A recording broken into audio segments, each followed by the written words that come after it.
Right, everyone's here apart from one person.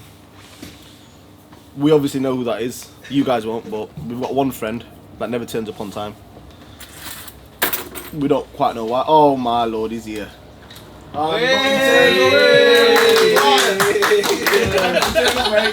family. Full family. 24 hours late, mate. Nice to know you showed on time, mate. What time is it? What time is it? Hold on. That's alright. 12 minutes late. That's alright, isn't it? It's not bad for you. He's early. 40 minutes from Hull. Have you just admitted to breaking the speed limit, right?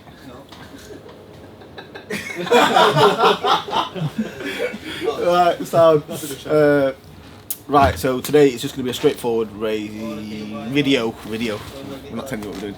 We've all finished work.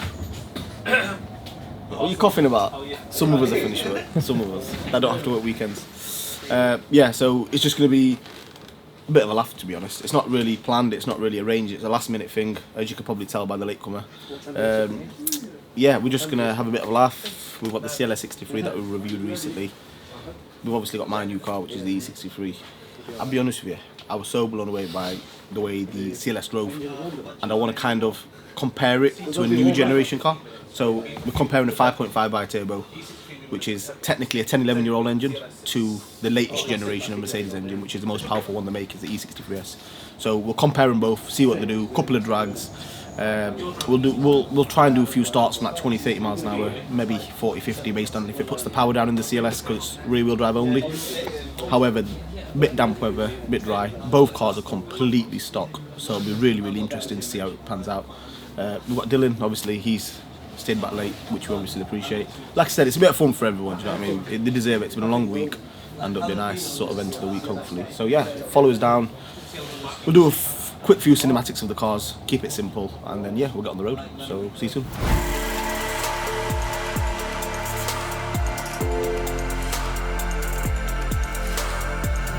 Right, let's do this. We're gonna smash it and watch.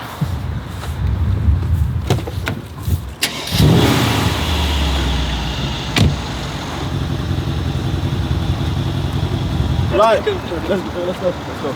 Yeah, you sit behind him in the 1.2 Polo that's going to keep up to us all. Yeah. Yeah, the camera car's something nice. Obviously, Jap cars are best. Yeah, Jap cars. Exactly. It's a Jap car. He wishes it was a Jap car. So, put him to shame in it, Sam. Put him to shame. You know what, the new generation stuff. You know, this is my generation. Do you know what I mean? That's your generation, man. We'll leave it behind.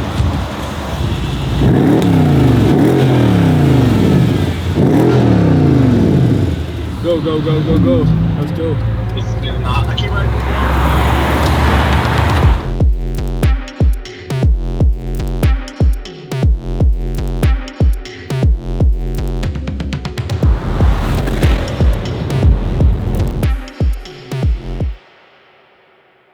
Three, 2, 1, go.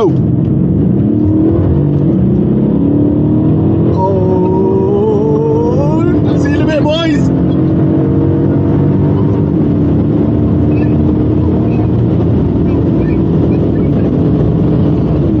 That's it. Holy shit. We just smoked E63S.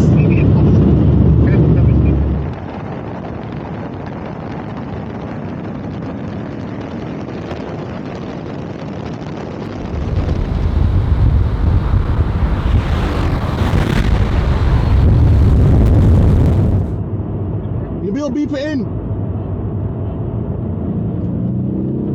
Jump the gun. Get back here.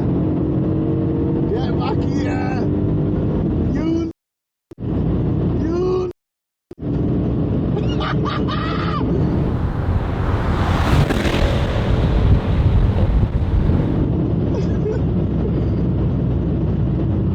What a fucking beast. What a beast! That's what I'm saying. Fuck all you guys. One fucking new range fucking 4-litre bi-turbo E63S, whatever the fuck you want to call it, mate. That's what I'm saying. Oh, it's a beast. This car's a weapon. This car is a fucking beast. Do you know what? There's no power difference, and the way it catches up, that was brilliant. That was a perfect pull. Perfect pull. Do you know what, guys? Brilliant. What a video worth doing. We struggled at the start, I'm not gonna lie to you. It's hard to get the cars matching the right speeds and everything, but brilliant pull. Brilliant pull. Yes. Right, listen, all I'm saying, yeah, is forget new generation. Factory CLS 63. Have you heard these excuses? That's a 5.5. Go on. 5.5. This is a 4 litre, but it is what it is.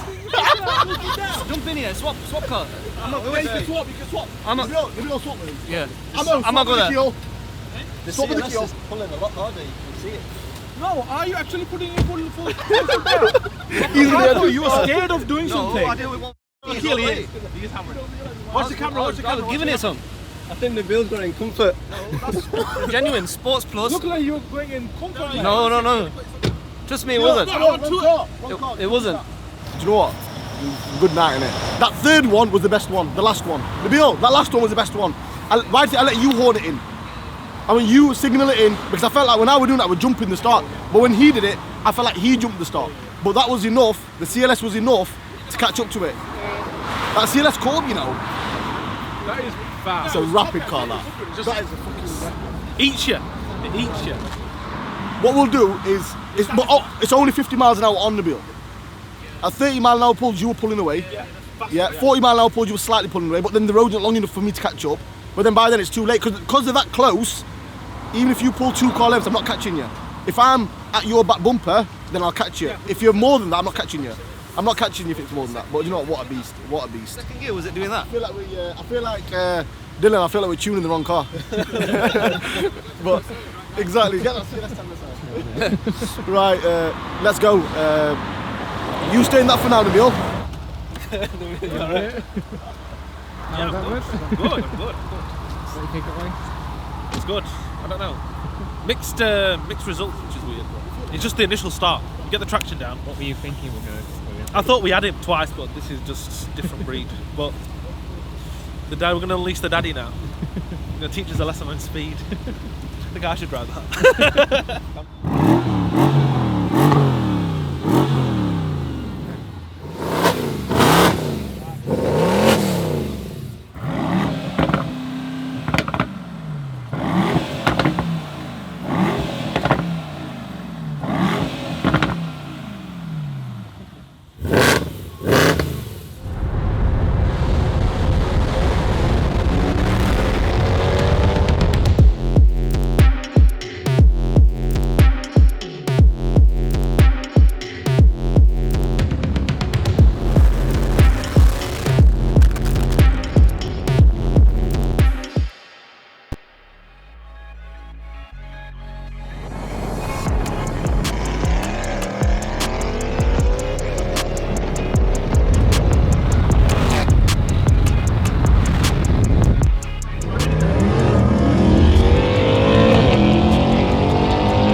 We was gonna make this ending bit of the video yesterday after we finished doing the event, let's say, because there was no racing involved. It was nice, smooth, sensible driving. But what I told you about the results, I was very, very adamant that the CLS would be faster than the E63S, and it obviously was, as you can see on the videos.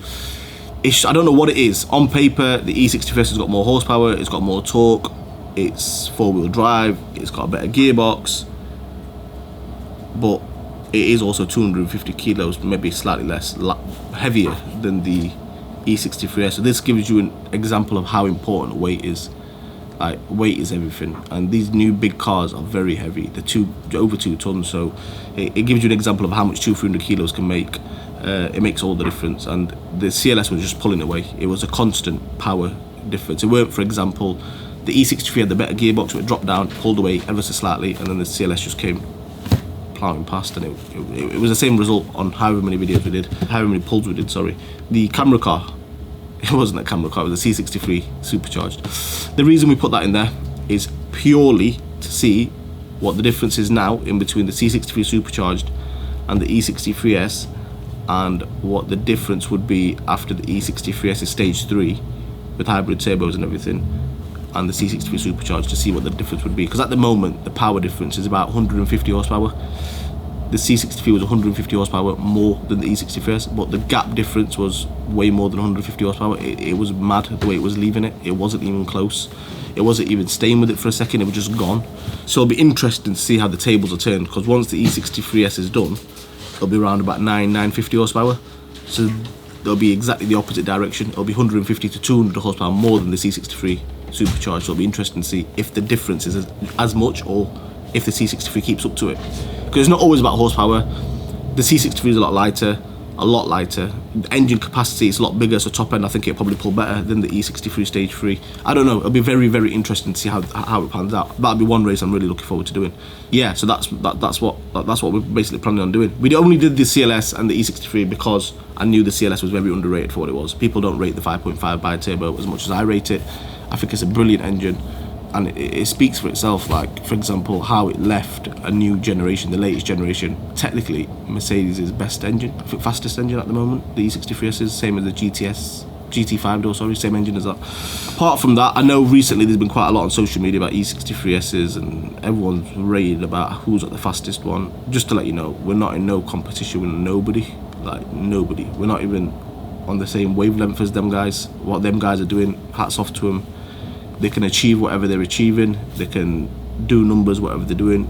We ain't here to get numbers, we're here just to have fun. Simple. Like, we're gonna pull big power, and we're gonna do whatever we can to make sure that power is reliable. This is what people don't understand. There's videos out there of people saying, oh yeah, tuned E63, yes, understandable, they have issues because you tune them. No, they shouldn't have issues. This is what people don't understand. They should not have issues. If you're having issues after tuning your car is not tuned properly. Simple. Yeah, you're getting too much power out of it, the car can't hack it, and you're doing it the quick way around by just boosting the turbos up and getting more power out of it, and then it blows your engine up. So technically speaking, a tuned car shouldn't have issues if it's been done properly. This is what people don't understand. You'd rather go for slightly less power and 10 times more reliability than 30 horsepower more, and the engine goes bang after fucking 2 months. It doesn't add up, do you know what I mean? So we're not in it for that. I said the same thing with the C63, we could pull 800 horsepower out of it. I know for a fact we can, but we're not going to do it. 750 is fine, I'm happy, it's reliable. I've hammered the fuck out of that car and it's been perfect. So the E63S, all the stage 3 bits have arrived a couple of weeks back, so it's just a matter of dropping it off. So we'll do stage 3 on it, turbos, exhaust, downpipes, CPC for the speed limiter and gearbox map. We're going to do everything to it. We're going to give it the full shebang, including wagon intercoolers. We're going to do everything we can to it on a stock engine block. Fuel pumps the lot. We should be pulling about 950 brake, give or take. After we've done that, there's a very high possibility. I'm not saying we're going to do it, but there's a very high possibility. I'd say 80% chance out of 100% we're going to do it. We might even just build the engine and go all the way. And we're not going to be comparing it to everybody else. It's, for example, 950 to 1000, 970, 980, whatever horsepower they're all talking about. It's all, everyone's power band in the E63 stage 3 is going to be in between 900 and 1000 horsepower. I don't care which tuners you go to, they're all using the same products. The mapping can be very slightly different, but they're all going to be getting between 900 and 1000 horsepower. Whereas if we build the engine and stick bigger turbos on it, you're going to be pulling 1300, 1400 horsepower. That's a fact. There's a massive cost behind that. The cost is way more than getting the car to go to stage 3. It's way more than that, it's double. So it's something that we're going to talk about when I drop it off for stage 3. And like I said, the chances are a very high possibility we might just do it, because I don't want to be comparing mine to everybody else's. I want it to be something different completely, and the only thing that nobody else has done is built the engine. So I feel like that's the only way for my E63S to be different to everybody else's. And then we're not talking about 900 horsepower, 1000 horsepower, we're talking straight 12, 13, 1400 horsepower. We're in the thousands basically. But like I said, don't hold me to it. For now, let's stage 3 it, run it reliability wise, road test it for a couple of weeks, months maybe, and then we'll see what the position we're at. If we want to go further, then we will stick hybrid turbo, well, bigger turbos on it and build the engine. But yeah, let me know what you thought of the results. Thank you very much for watching. I know we skipped a video last week because we've been really busy, so hopefully this will make up for that. And let me know what your thoughts are. Let me know what you think we should do with the E63S. Let me know what you should think, any other projects we should be doing, any other ideas you guys have got. Let us know. Like, subscribe, and do your thing.